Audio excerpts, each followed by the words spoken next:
പൂർണ്ണക്ഷേമം കൈവരുത്തും. ഭക്തിഹൃദയത്തിൽ നിന്നും പരാപേക്ഷ കൂടാതെ ബഹിർഗമിക്കുന്നു. അത് ബാഹ്യമായ വസ്തുക്കളെയോ ആളുകളെയോ ആശ്രയിക്കുന്നില്ല. പരമാത്മാവിന് തന്നെത്താൻ സമർപ്പണം ചെയ്തിട്ടുള്ള ആൾക്ക് ഭക്തിയും ജ്ഞാനവും പ്രദാനം ചെയ്യാൻ കഴിയും. ഭക്തികൊണ്ടുണ്ടാവുന്ന ആനന്ദം അമേയവുമാകുന്നു. ഭക്തിമാർഗത്തിൽ ചരിക്കുന്നതിന് ഒരാൾ നിശ്ചയിക്കുന്നത് എങ്ങനെയാണ്? നല്ലവനും ഈശ്വരഭക്തനുമായ മഹർഷിയോ സന്യാസിയോ അല്ലെങ്കിൽ ആത്മസാക്ഷാത്കാരം സിദ്ധിച്ച ആളോ ആയ ഒരു മഹാത്മാവിന്റെ കരുണാർദ്രത കൊണ്ടാണ് അത് ആരംഭിക്കുന്നത് തന്നെ. ഈ മാർഗവും ആളുകളെ എന്റെ അടുത്തേക്ക് ശീഘ്രമെത്തിക്കുന്നു. ഇത്തരം പ്രഭാഷണങ്ങൾ ശ്രദ്ധിച്ചുകൊണ്ടിരിക്കുന്ന സീതയും ലക്ഷ്മണനും അവർ എവിടെയാണെന്നും ഏതവസ്ഥകളിലാണെന്നുമൊക്കെ മറന്നുകഴിഞ്ഞിരുന്നു. ആധ്യാത്മിക മാർഗത്തിന്റെ ആകർഷകത്വത്തെപ്പറ്റി വിസ്തരിച്ചു പറഞ്ഞുകൊണ്ടിരുന്ന തന്റെ ഉത്സാഹത്തുള്ളിൽ രാമനും സംഭവിച്ചതൊന്നും അറിയാത്ത പോലെ തോന്നി. ആ ആനന്ദത്തിനു വേണ്ടിയുള്ള ആത്മപരിശോധനയിലും അന്വേഷണത്തിലും അവർ ധാരാളം സമയം ചെലവഴിച്ചു. ഒരു ദിവസം ഈ അഗാധ തത്വങ്ങളെയും അമൂല്യങ്ങളായ നിർദ്ദേശങ്ങളെയും അയവിറക്കിക്കൊണ്ട് പഞ്ചവടിയിൽ പർണശാലയുടെ പരിസരത്ത് കാവൽ നിൽക്കുകയായിരുന്നു ലക്ഷ്മണൻ. അപ്പോൾ ഒരു കൂറ്റൻ വൃക്ഷത്തിന്റെ ചുവട്ടിൽ അതിനെ പിടിച്ചു കയറി വളരാൻ ശ്രമിക്കുന്ന ഒരു നാരകവള്ളി അദ്ദേഹത്തിന്റെ ദൃഷ്ടിയിൽപ്പെട്ടു. അത് അതിൽ വളരാൻ തക്കനിലയിൽ നടണമെന്ന് അദ്ദേഹം ആഗ്രഹിച്ചു. അങ്ങനെ വളരെ ശ്രദ്ധയോടും സ്നേഹത്തോടും കൂടി അത് വേരോടെ പറിച്ചെടുക്കാൻ ശ്രമിക്കുകയായിരുന്നു അദ്ദേഹം. അപ്പോൾ ദുഷ്ടയും ദുർവൃത്തയുമായ രാവണസഹോദരി ശൂർപ്പണഖ ആ രംഗത്തെത്തി. അവളുടെ ദൃഷ്ടികൾ ലക്ഷ്മണനിൽ പതിച്ചു. ആ നിമിഷം ലക്ഷ്മണന്റെ സാത്വികസുന്ദരമായ പരിവേഷം അവളെ ഹഠാതാകർഷിച്ചു.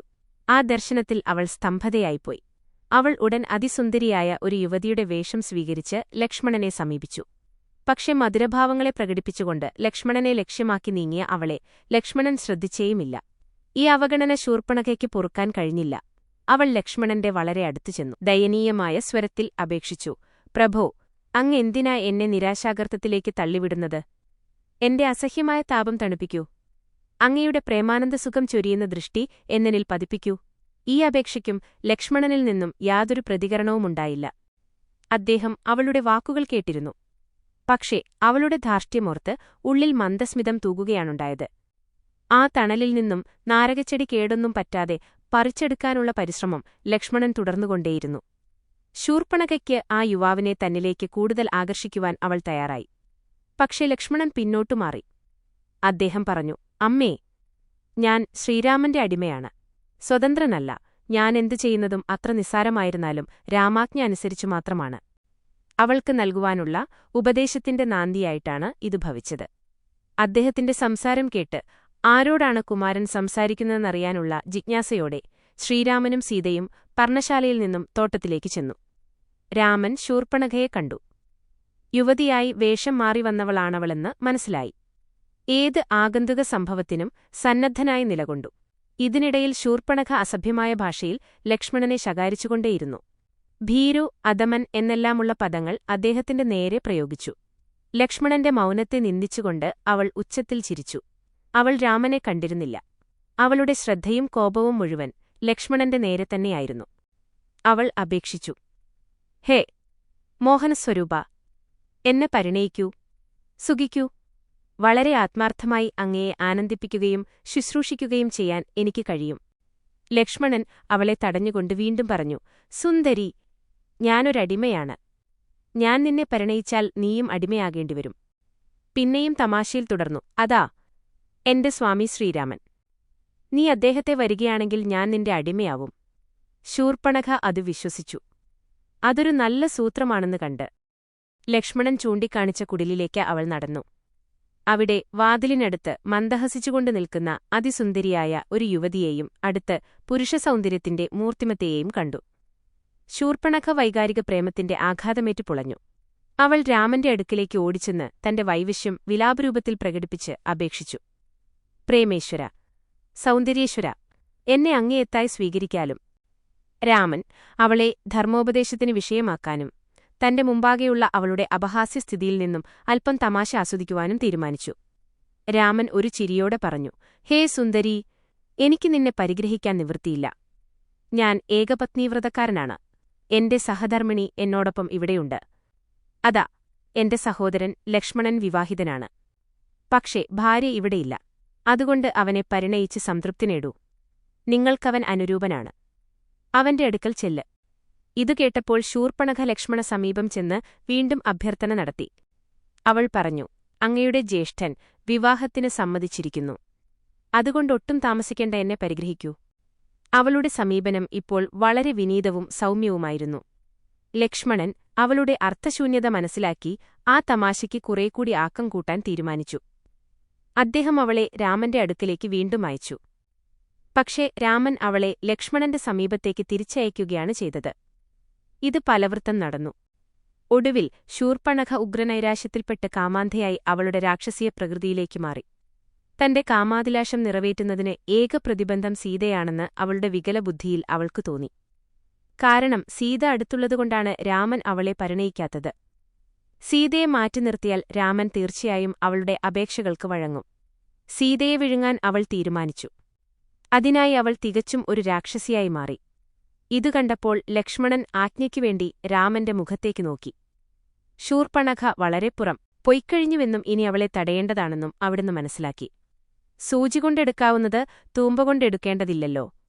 അതിനാൽ രാമൻ ലക്ഷ്മണനെ നോക്കി കൈയുയർത്തി വിരലുകൊണ്ട് 4 കാണിച്ചു. ലക്ഷ്മണന് ക്ഷണം ആ കൽപ്പനയുടെ പൊരുൾ മനസ്സിലായി. 4 എന്നതുകൊണ്ട് രാമൻ 4 വേദങ്ങളെയാണ് സൂചിപ്പിച്ചത്. അവയെ മൊത്തത്തിൽ ശ്രുതിയെന്നു പറയുന്നു. ശ്രുതിക്ക് ചെവിയെന്നും അർത്ഥമുണ്ട്. ലക്ഷ്മണൻ കുശാഗ്രബുദ്ധിയായിരുന്നു. അതുകൊണ്ട് ശ്രീരാമന്റെ ഏതൊരു നിസ്സാരമായ അടയാളവും ശരിയായി വ്യാഖ്യാനിക്കാൻ അദ്ദേഹത്തിന് കഴിഞ്ഞിരുന്നു. ആംഗ്യം കാണിച്ചപ്പോൾ രാമൻ കൈ മേലോട്ടേക്കുയർത്തിയിരുന്നു. ആകാശം പഞ്ചഭൂതങ്ങളിൽ 5ാമത്തേതാണ്. ശബ്ദം അതിന്റെ ഗുണവും. ശബ്ദബ്രഹ്മം എന്നറിയപ്പെടുന്ന ബ്രഹ്മത്തിന്റെ ഈശ്വരന്റെ പ്രതീകമാണ് ശബ്ദം. ഈശ്വരൻ സ്വർഗ്ഗത്തിൽ വസിക്കുന്നു. പൊക്കിയ കൈകൊണ്ട് ഈ സ്വർഗ്ഗത്തെയാണ് സൂചിപ്പിച്ചത്. സ്വർഗ്ഗത്തിന് നാഗം എന്നും പറയും. നാസ മൂക്ക് എന്നൊരർത്ഥവുമുണ്ട്. രാമൻ ഈ 2 സൂചനകളും നൽകിയത് കണ്ട ഉടനെ ലക്ഷ്മണൻ വാളൂരി ശൂർപ്പണഖയുടെ അടുത്തേക്ക് ഓടിച്ചെന്ന് അവളെ പിടിച്ചു താഴ്ത്തി. അവളുടെ ധിക്കാരത്തെ ശിക്ഷിക്കുമെന്നറിഞ്ഞുകൊണ്ട് അവളുടെ മൂക്കും കാതും ഛേദിച്ചു.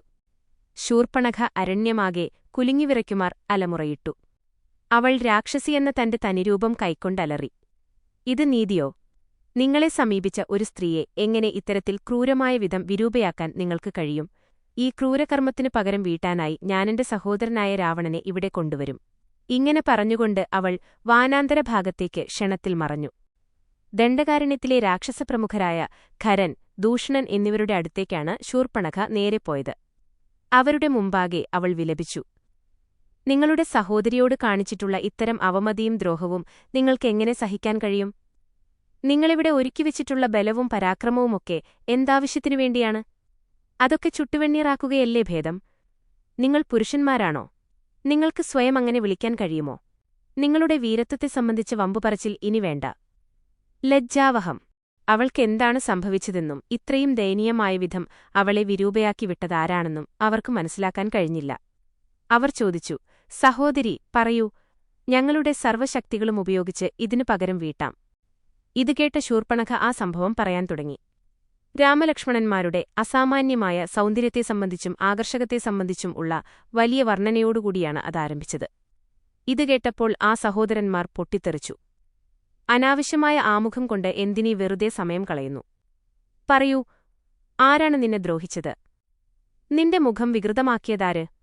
അനന്തരം കാട്ടിൽ നടന്ന സംഭവങ്ങളെല്ലാം അവൾ അവരെ അറിയിച്ചു. മൂക്കും കാതും ഛേദിക്കപ്പെട്ട നിലയിൽ കണ്ട സഹോദരിയുടെ അവസ്ഥ അവരിൽ ക്രോധം ഉജ്ജ്വലിപ്പിച്ചു. 10,000 രാക്ഷസന്മാരടങ്ങുന്ന വലിയ സൈന്യവുമായി അവർ സഹോദരന്മാരായ രാമലക്ഷ്മണന്മാർക്ക് നേരെ സമരം ചെന്നു. സ്വപ്നത്തിൽ പോലും പരാജയപ്പെടുത്താൻ സാധിക്കാത്തവിധം പരാക്രമികളായിരുന്നു ആ രാക്ഷസന്മാർ. അവർ പടക്കളത്തിൽ നിന്നും പിന്മാറാൻ അറിഞ്ഞവരല്ല. യുദ്ധത്തിൽ അജയ്യരായിരുന്നു അവർ. ചിറകുള്ള പർവ്വതങ്ങളെപ്പോലെ അവർ ഭീഷണമാംവിധം കൂട്ടംകൂട്ടമായി താഴ്വരയിൽ കൂടി വേഗം വേഗം നീങ്ങി. പലതരം മാരകായുധങ്ങളടക്കം അവർ അടിമുടി ആയുധങ്ങളണിഞ്ഞിരുന്നു. കാതില്ലാത്ത മൂക്കില്ലാത്ത ആ വിധവ ശൂർപ്പണഖ രക്തമൊലിക്കുന്ന മുഖവുമായി പ്രതികാരവാഞ്ചയോടെ ആ മഹാസൈന്യത്തിന്റെ മുമ്പിലായി നടന്നു. വനത്തിൽ രാമലക്ഷ്മണന്മാരെ കണ്ട സ്ഥലത്തേക്ക് അവൾ അവരെ നയിച്ചു. പക്ഷേ ഈ പടയൊരുക്കം അശുഭകരമായ ഒരൊന്നു കുറിക്കുകയായിരുന്നു അവൾ. അവളുടെ സഹയാത്ര ഇതിന് ദുശ്ശകുനമായിരുന്നു. ചോരയൊലിക്കുന്ന മുഖം, വൈധവ്യം, അംഗവൈകല്യം കൊണ്ടുള്ള വെറുപ്പും ഇവ ദുശ്ശകുനങ്ങളായാണ് ഗണിക്കപ്പെടുന്നത്. ഇവ മൂന്നും ശൂർപ്പണഖയ്ക്ക് പടപ്പുറപ്പാടിൽ കാണപ്പെടുന്നതുണ്ടായിരുന്നു. ശൂർപ്പണഖയ്ക്കുണ്ടായിരുന്ന ലക്ഷണങ്ങളുടെയും ശകുനങ്ങളുടെയും ഉകൂലവും പ്രതികൂലവുമായ സ്വഭാവങ്ങളെ സംബന്ധിച്ച് രാക്ഷസന്മാർക്ക് ഒരറിവും ഉണ്ടായിരുന്നില്ല. സ്വന്തം കായശേഷിയും ആയുധബലവും തങ്ങളുടെ പരമഭഷ്ടമായ സമരതന്ത്രങ്ങളും മാത്രമായിരുന്നു അവർ അവലംബിച്ചിരുന്നത്. ഈയൊരു കാരണം കൊണ്ടാണ് അവർക്ക് ദൈവികവും ധാർമ്മികവും ആയ ശക്തികളുടെ പരാക്രമത്തിനെതിരെ പൊരുതി നിൽക്കുവാൻ കഴിയാത്തത്. ധർമാചരണം കൊണ്ടും ഈശ്വരാനുഗ്രഹം കൊണ്ടും ഉത്ധൃതമാകുന്ന ശക്തിയെ ആർക്ക് തടുത്തു നിർത്താൻ കഴിയും? രാക്ഷസന്മാർ ഒരിക്കലും ധാർമ്മികതയെയോ ദൈവികതയെയോ ഗണിച്ചിരുന്നില്ല. ശാരീരികമായ പ്രാബല്യം സജ്ജീകരിക്കുന്നതിലായിരുന്നു അവർ സ്വന്തം കഴിവും സാമർഥ്യവുമെല്ലാം കേന്ദ്രീകരിച്ചിരുന്നത്. അവരുടെ ആയുധങ്ങളിൽ, അവരുടെ മാംസപേശികളിൽ, അവരുടെ കുതന്ത്രങ്ങളിൽ അഭിമാനം കൊണ്ട് കാഹളം മുഴക്കിയും സിംഹത്തെപ്പോലെ ഗർജിച്ചും അപരിഷ്കൃതമായ രീതിയിൽ നൃത്തം ചെയ്തും അവർ കാട്ടിൽക്കൂടി കുതിരയോടിച്ചുപോയി. ഗരുഡനെതിരെ ഒരു കുരുവിയുടെ ആക്രമണം പോലെ അത്ര നിസ്സാരമാണ് തങ്ങളുടെ സൈനിക മുന്നേറ്റമെന്ന് അവർ ഒരിക്കലും നനച്ചിരുന്നില്ല. ദൂരെ നിന്ന് ശൂർപ്പണഖ സഹോദരന്മാർക്ക് രാമന്റെ ആശ്രമം കാണിച്ചുകൊടുത്തു. രാക്ഷസന്മാർക്കൊരു തേജസ് നൽകുവാനായി കൊല്ലൂ, പിടിക്കൂ, തകർക്കൂ എന്നിങ്ങനെ ഏകസ്വരത്തിൽ വിളിച്ചു പറഞ്ഞു മുന്നോട്ടോടി. അവർ ആശ്രമത്തെ സമീപിച്ചപ്പോൾ അത്യുച്ചത്തിൽ, ഹാ മഹാദ്രോഹി, നീ ഞങ്ങളുടെ സഹോദരിയെ ദ്രോഹിക്കാൻ ധൈര്യപ്പെട്ടോ അല്ലേ? കഴിയുമെങ്കിൽ നിന്റെ ജീവനെ രക്ഷിക്കാൻ നോക്കൂ. രാക്ഷസന്മാരുടെ സമീപനം രാമൻ മുൻകൂട്ടി മനസ്സിലാക്കിയിരുന്നു. സീതയെ ഒരു ഗുഹയിലാക്കി കാവലിരിക്കാൻ രാമൻ ലക്ഷ്മണനോട് ആവശ്യപ്പെട്ടു. രാമൻ പറഞ്ഞു, കുമാര, എന്നെക്കുറിച്ച് തെല്ലും വേവലാതിപ്പെടേണ്ട. ഒരാപത്തും ഒരിക്കലും എനിക്ക് സംഭവിക്കില്ല. രാമന്റെ പരാക്രമത്തെപ്പറ്റി ലക്ഷ്മണനറിയാമായിരുന്നു. അതുകൊണ്ട് ലക്ഷ്മണൻ ഉടനനുസരിച്ചു. രാമന്റെ വിജയത്തെപ്പറ്റി അദ്ദേഹത്തിനും യാതൊരു സംശയവുമുണ്ടായിരുന്നില്ല. ലക്ഷ്മണൻ സീതയെ ഗുഹയിലേക്ക് നയിച്ചു. പിന്നെ അമ്പും വില്ലും ധരിച്ച് എന്തിനും തയ്യാറായി കാവൽ നിന്നു. കോദണ്ഡവില്ലിന്റെ ഞാൻ മുറുക്കി മുഖത്ത് കളിയാടിക്കൊണ്ടിരുന്ന മന്ദസ്മിതത്തോടുകൂടി രാമൻ ആശ്രമത്തിനു മുമ്പിൽ നിന്നു. രാമൻ തന്റെ ജട പിടിച്ച തലമുടി കൈകൊണ്ട് മൃദുവായൊന്നു തലോടി. അപ്പോൾ ശത്രുഭടന്മാരെ അന്ധരാക്കുന്ന ലക്ഷക്കണക്കിന് ജ്വാലകൾ രാമന്റെ മുടിയിൽ നിന്ന് പുറപ്പെട്ടുവരുന്നത് അവർ കണ്ടു. രാമന്റെ ഭുജങ്ങൾ അനേകം ഫണങ്ങളുള്ള സർപ്പങ്ങളായി അവർക്കു തോന്നി. വിജയം സുനിശ്ചിതമാണെന്നുറപ്പുള്ള സിംഹം ആനയുടെ നേരെ ഉഗ്രമായി ഗർജിക്കുന്നതുപോലെ രാമനാകുന്ന സിംഹം ഭയചകിതരായ രാക്ഷസന്മാരാകുന്ന ആനക്കൂട്ടങ്ങളുടെ മുമ്പിൽ ഗംഭീരഭാവത്തിൽ നിലകൊണ്ടു. ഇതാ അവളെ ദ്രോഹിച്ചവൻ, പിടിയവനെ, കൊല്ലുവനെ എന്നിങ്ങനെയുള്ള ആക്രോശങ്ങൾ ആ ഇരബലിനുപരി മുഴങ്ങിക്കേട്ടു. എങ്കിലും ഒരാൾ തന്നെ ആ പോർവിളികൾ പ്രവൃത്തിയിൽ വരുത്തുന്നതിനു മുമ്പോട്ടു നീങ്ങാൻ ധൈര്യപ്പെട്ടില്ല. എത്രതന്നെ പ്രേരിപ്പിക്കുകയും പ്രോത്സാഹിപ്പിക്കുകയും ചെയ്തിട്ടും അവരിൽ ഒരാൾക്കും രാമനെ സമീപിക്കാനുള്ള ധൈര്യമുണ്ടായില്ല. രാക്ഷസന്മാരുടെ ഉഗ്രശപദങ്ങളും ശബ്ദഘോഷങ്ങളും കൊണ്ട് വനമാകെ മുഖരിതമായി. വന്യമൃഗങ്ങൾ ഭയപ്പെട്ട് അങ്ങുമിങ്ങും പലായനം ചെയ്തു. അവയിൽ ചിലവ സീതയുണ്ടായിരുന്ന ഗുഹയിലേക്ക് ഓടിക്കയറി. ലക്ഷ്മണൻ അവയെ അവിടെ നിൽക്കാൻ കുമാരൻ അനുവദിച്ചു. ഭയത്തിൽ നിന്നും ഉത്കണ്ഠയിൽ നിന്നും അവയെ മുക്തമാക്കുകയായിരുന്നു ലക്ഷ്യം. രാമനെ വളഞ്ഞുനിന്ന രാക്ഷസന്മാർ അവിടുത്തെ സൗന്ദര്യത്തിലും ആകർഷകത്വത്തിലും അധീനമാക്കപ്പെട്ട നിലയിലൊന്നും ചെയ്യാനാവാതെ ആ പ്രഭാവത്തെയും തേജസ്സിനെയും തന്നെ നോക്കിനിന്നു. പലരും അവിടുത്തെ സൗന്ദര്യത്തെ വർണ്ണിക്കുന്നതിൽ മുഴുകിപ്പോയി. അനേകം പേർ രാമനെ ആരാധനയോടെ നോക്കി. എല്ലാവരും തന്നെ രാമനുമായി സ്നേഹത്താൽ ബന്ധിതരായിത്തീർന്നു. ആർക്കും തന്നെ രാമന്റെ നേരെ ഒരായുധവും ഉയർത്താൻ തോന്നിയില്ല. ആയുധം പ്രയോഗിക്കാൻ സാധിക്കാത്തതിനു പുറമെ കോപത്തോടുകൂടി നോക്കാൻ കൂടി കഴിഞ്ഞില്ല. എന്തിനധികം ഈ പുകഴ്ത്തലിൽ ശൂർപ്പണഖയും കൂടി പങ്കുകൊണ്ടു. അവൾ തന്റെ അടുത്ത് അത്ഭുതസ്തബ്ധരായി നിന്നിരുന്ന ഖരനോടും ദൂഷണനോടും പറഞ്ഞു, സഹോദരന്മാരെ, നോക്കൂ, എന്തൊരു തുല്യമായ സൗന്ദര്യമാണ് നമ്മുടെ മുന്നിൽ. ഞാനിതുവരെ ഇതുപോലെയുള്ള മോഹനശക്തിയോ പ്രസാദമോ അവയവസൗഷ്ഠവമോ സുന്ദരമായ ശരീരഘടനയോ കണ്ടിട്ടില്ല. ആ ദേവനെ കൊല്ലരുത്. ഇപ്പോഴുള്ള അതേ രൂപത്തിൽ എനിക്ക് ആ ദേവനെ സമ്മാനിക്കൂ. അവളുടെ ഭ്രാതാക്കളും ഇതുപോലെ സമാകൃഷ്ടരായിരുന്ന അവർ പറഞ്ഞു, സഹോദരി, ഈദൃശമായ സൗന്ദര്യത്തിന്റെ മൂർത്തിമ. ഈ ചിത്രത്തിൽ കാണുന്ന ഭാഗം രാമായണത്തിലെ ഒരു സംഭവത്തെ വിവരിക്കുന്നു. ഇതിന്റെ ഉള്ളടക്കം താഴെ നൽകുന്നു. താവത്തെ ഞങ്ങളിതുവരെ കണ്ടിട്ടില്ല. രാമനോടടുക്കുന്തോറും ഞങ്ങൾ ക്രുദ്ധരാവുകയാണ്. ഞങ്ങൾ കൂടുതൽ കൂടുതൽ സമാധാനിക്കുന്നു. കോപത്തിന്റെയോ വിദ്വേഷത്തിന്റെയോ ഒരു കണിക പോലും ഞങ്ങൾക്ക് തോന്നുന്നില്ല. അവിടത്തെ നോക്കുന്തോറും ഞങ്ങളുടെ ഉള്ളിൽ ആനന്ദം വർദ്ധിച്ചുവരികയാണ്. ഇവിടെ താമസിക്കുന്ന മഹർഷിമാർ ഒരുപക്ഷേ ഈ വികാരത്തെ ആനന്ദം എന്നു പറയുന്നത്. ഖരൻ രാമനോട് നേരിട്ട് സംസാരിക്കാൻ ഇഷ്ടപ്പെട്ടില്ല. അതുകൊണ്ട് രാമൻ ആരാണോ, പേരെന്താണോ, വരുന്നതെവിടെ നിന്നാണോ, കാട്ടിൽ താമസിക്കുന്നതെന്തിനാണോ എന്നിങ്ങനെയുള്ള വിവരങ്ങൾ അറിഞ്ഞുവരാനായി ഒരു ദൂതനെ അയച്ചു. ദൂതൻ ശ്രീരാമനെ സമീപിച്ചു അദ്ദേഹത്തോട് ചോദിച്ചു. രാമൻ മന്ദഹസിച്ചു. അവിടുന്ന് പറഞ്ഞു, കേട്ടോളൂ, ഞാനൊരു ക്ഷത്രിയനാണു. നിന്റെ യജമാനനെപ്പോലെയുള്ള വന്യജീവികളെ നായാടുവാൻ ഈ കാട്ടിൽ വന്നിരിക്കയാണ്. എനിക്കു അന്തകനെപ്പോലും പേടിയില്ല. നിങ്ങൾക്ക് കഴിവുണ്ടെന്ന് തോന്നുന്നുവെങ്കിൽ വരൂ. യുദ്ധം ചെയ്തു ജയിച്ചോളൂ. പടക്കളത്തിൽ നിന്ന് പലായനം ചെയ്യുന്നവരെ ഞാൻ കൊല്ലുകയില്ല. ഈ പ്രസ്താവന ദൂതൻ ഖരദൂഷണന്മാരെ വള്ളിപുള്ളി വ്യത്യാസമില്ലാതെ അറിയിച്ചു. ഇതു കേട്ടപ്പോൾ ആ സഹോദരന്മാർ കുന്തം, മഴുമ, മുസലം, അമ്പും വില്ലും തുടങ്ങിയ ആയുധങ്ങളുമെടുത്തു. ആകാശം പ്രതിധ്വനിച്ചുകൊണ്ടു മുഴങ്ങുന്നതുവരെ അലറി അവരുടെ ആയുധങ്ങൾ രാമനു നേർക്ക് വർഷിച്ചു. രാമൻ ഒറ്റ അമ്പാൽ ആയുധങ്ങളെല്ലാം ഖണ്ഡിച്ചു. ശത്രുസൈന്യത്തിലേക്ക് തൊടുത്തുവിട്ട മറ്റ് അസ്ത്രങ്ങൾ ഇടിമിന്നൽ പോലെ അവർക്കിടയിൽ നാശനഷ്ടങ്ങൾ വരുത്തി. ശത്രുക്കൾ രാമന്റെ ആക്രമണം തടുക്കാൻ നിവൃത്തിയില്ലാതെ അമ്മേ, അച്ഛാ, കഷ്ടം, ഞങ്ങളെ രക്ഷിക്കണേ എന്നെല്ലാം വേദന കൊണ്ടു അലറിക്കരഞ്ഞു പിന്തിരിഞ്ഞോടി. അവർ പലായനം ചെയ്യുന്നത് കണ്ട ഖരദൂഷണന്മാരും അനുജൻ ത്രിശിരസും വിളിച്ചു പറഞ്ഞു, രാക്ഷസരെ, യുദ്ധത്തിൽ നിന്നും പിന്തിരിഞ്ഞോടാതിരിക്കൂ. ആരായാലും പിന്തിരിഞ്ഞോടുന്നത് കണ്ടാൽ ഉടനെ കണ്ടിടത്തുവച്ചു തന്നെ നമ്മുടെ ഭടന്മാർ അവരുടെ കഥ കഴിച്ചു കളയൂ. ഇതു കേട്ടപ്പോൾ അവർ ഉറക്കെ പറഞ്ഞു, രാമന്റെ കയ്യാലെ മരിക്കുന്നതാണ് മറ്റാരുടെ കൈകൊണ്ടും രാമന്റെ മുമ്പിൽ വച്ചല്ലാതെയും മരിക്കുന്നതിനേക്കാൾ ഭേദം. അങ്ങനെ അവർ തങ്ങളുടെ അണികളിലേക്ക് മടങ്ങുവാൻ രാമൻ നിന്നേടത്തേക്ക് നീങ്ങി. പക്ഷേ യുദ്ധം ചെയ്യാൻ അവർ സന്നദ്ധരായിരുന്നില്ല. രാമന്റെ ആകാരഭംഗിയാലും തേജസ്സിനാലും ആകൃഷ്ടരായ അവർ മന്ത്രബദ്ധരെപ്പോലെ ആ ദിവ്യസൗന്ദര്യത്തന്നെ നോക്കിക്കൊണ്ടുനിന്നു. ഇതിനിടയിൽ രാമൻ സമ്മോഹനാസ്ത്രം മോഹിപ്പിക്കുകയും അന്യോന്യം മനസ്സിലാക്കാൻ കഴിയാത്തതാക്കുകയും ചെയ്യാൻ കഴിവുള്ള അസ്ത്രം തൊടുത്തു.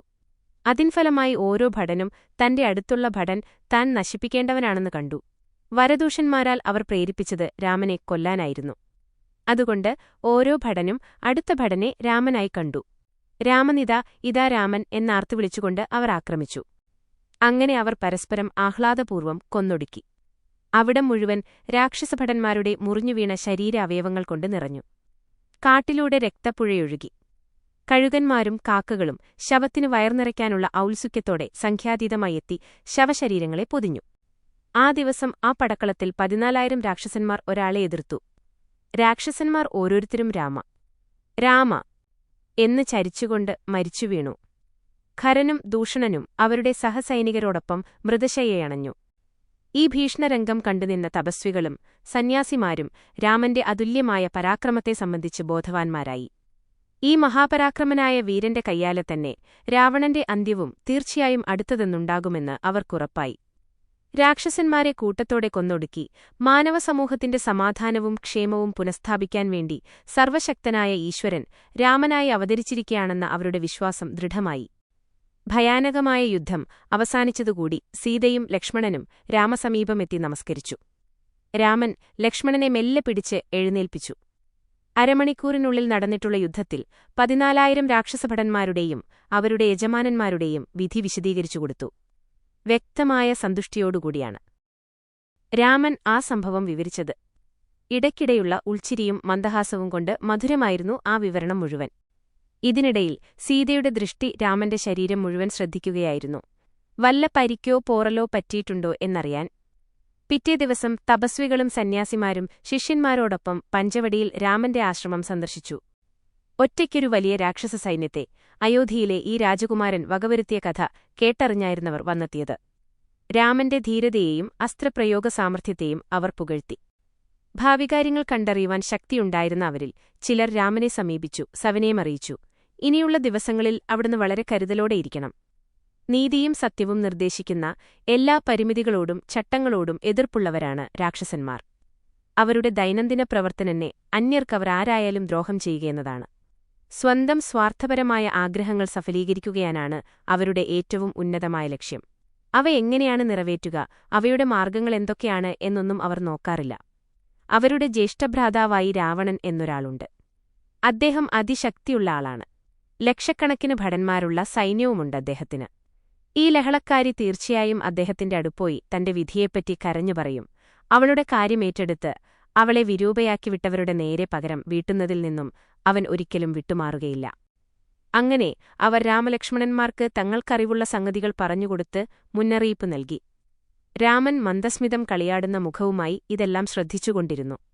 അവിടുന്ന് പറഞ്ഞു, അതെ അതെ, എനിക്കിതൊന്നും അറിയായികയല്ല. ഈ പ്രത്യേക കാര്യത്തിന്റെ സഫലീകരണത്തിനാണല്ലോ ഞാൻ അവതരിച്ചിരുന്നത് തന്നെ. രാവണനുമായി ഏറ്റുമുട്ടുന്ന ആ സന്തോഷകരമായ സംഭവം ഉൾക്കൊണ്ടാപൂർവം കാത്തിരിക്കുകയാണെന്ന വിധം അവിടുന്ന് തലയാട്ടി. പക്ഷേ അവിടുന്ന് കൂടുതലായൊന്നും പറഞ്ഞില്ല. ഭാവിയെപ്പറ്റിയാതൊന്നും അറിവില്ലാത്ത മട്ടിൽ അവിടുന്ന് നടിച്ചു. അവിടുന്ന് ലക്ഷ്മണനിലേക്ക് ദൃഷ്ടി തിരിച്ചു, മിഴികളിൽ തിളക്കം. രാമൻ പറഞ്ഞു, നീ ഇതു കേട്ടു ഇല്ലേ? തപസ്വികളുടെ നേരെ തിരിഞ്ഞു അവിടുന്ന് പറഞ്ഞു, ഉൾക്കണ്ണപ്പെടുകയോ അസ്വസ്ഥപ്പെടുകയോ ചെയ്യാതിരിക്കൂ. ഏതവസ്ഥയെ നേരിടാനും ഞാൻ തയ്യാറായിരിക്കുകയാണ്. ആ ഉറപ്പും വാഗ്ദാനവും അവർക്ക് ആശ്വാസവും ആനന്ദവും നൽകി. രാമൻ അവരിൽ വിശ്വാസവും ധൈര്യവും വളർത്തി. അധ്യയനത്തിനും തപോനിഷ്ഠനങ്ങൾക്കും രാക്ഷസരെക്കൊണ്ട് യാതൊരു പ്രഭുവും ഉണ്ടാവുകയില്ലെന്ന് ഉറപ്പു നൽകി. എല്ലാ കാര്യങ്ങളും സമാധാനത്തിലും ശാന്തിയിലും നിവൃത്തിയാക്കാമെന്നുള്ള വിശ്വാസത്തോടെ സന്തോഷകൂടി സ്വാശ്രമങ്ങളിലേക്ക് മടങ്ങുവാൻ അവരെ അനുവദിക്കുകയും ചെയ്തു. തപസ്വികൾ പ്രവചിച്ചതുപോലെ ശൂർപ്പണഖ ഉടൻ തന്നെ ഭ്രാതാവായ രാവണന്റെ മുമ്പിലെത്തി. ആകാശം ഭേദിക്കും നിലയിൽ അലമുറയിട്ടു. അവളുടെ ശബ്ദം കേട്ട് ലങ്കയിലെ രാക്ഷസർ എന്തോ അത്യാപത്ത് രാജ്യത്തെ ബാധിച്ചിട്ടുണ്ടെന്ന് ഭയപ്പെട്ടു. അവർ വീട് വിട്ട് പുറത്തിറങ്ങി തെരുവീഥികളിൽ കൂട്ടം ചേർന്നു. ഇതിന്റെ കാരണത്തെപ്പറ്റി ചർച്ച ചെയ്യാൻ തുടങ്ങി. ശൂർപ്പണഖലക്കും ലഗാനുമില്ലാതെ രാക്ഷസചക്രവർത്തിയായ രാവണന്റെ സഭാതലത്തിലേക്ക് കടന്നുചെന്നു ക്രൂദ്ധമായ ആക്ഷേപശരങ്ങൾ പ്രയോഗിച്ചു. സദസ്സിലുണ്ടായിരുന്നവർക്ക് ഇതുകണ്ട് അത്ഭുതവും ഉത്കണ്ഠയുമുണ്ടായി. അവളുടെ രൂപം ഭീകരമായിരുന്നു. ശരീരമാകെ രക്തത്തിൽ കുളിച്ചിരുന്നു. അവളുടെ വാക്കുകൾ രോഷവിഷലിപ്തവുമായിരുന്നു.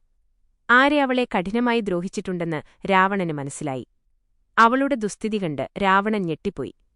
അദ്ദേഹം സിംഹാസനത്തിൽ നിന്നും അലറി, സഹോദരി സംഭവിച്ചത് മുഴുവൻ പറയൂ. ശൂർപ്പണഖ രോഷത്തോടെ പറഞ്ഞു, സഹോദരാ, നീയൊരു യഥാർത്ഥ രാക്ഷസനാണെങ്കിൽ കഠിന തപോനിഷ്ഠയുടെ ഫലമായി നേടിയെടുത്ത അതിമാനുഷ ശക്തികളെല്ലാം ശരിയായിട്ടുള്ളതാണെങ്കിൽ വരൂ. നിന്റെ പരാക്രമവും ധീരതയും വീരത്വവും ഉപയോഗിക്കാനുള്ള സമയം സമാഗതമായിരിക്കുന്നു. എഴുന്നേൽക്കൂ. നിന്നെ കാത്തിരിക്കുന്ന ആപത്തുകളെ മദ്യലഹരിയിൽ മതിമറന്ന് നിസ്സാരമായി തള്ളാതിരിക്കൂ. ശൂർപ്പണഖ തുടർന്നു, പഞ്ചവടിയിൽ എന്തെല്ലാം സംഭവങ്ങളാണ് നടന്നതെന്ന് നീ ശ്രദ്ധിച്ചിട്ടേയില്ല. അവിടെ ആരു വന്നു? എന്തിനാണ്? എന്താണ് ഉദ്ദേശ്യം? രാക്ഷസരെ സമൂലം നശിപ്പിക്കുവാൻ സന്ന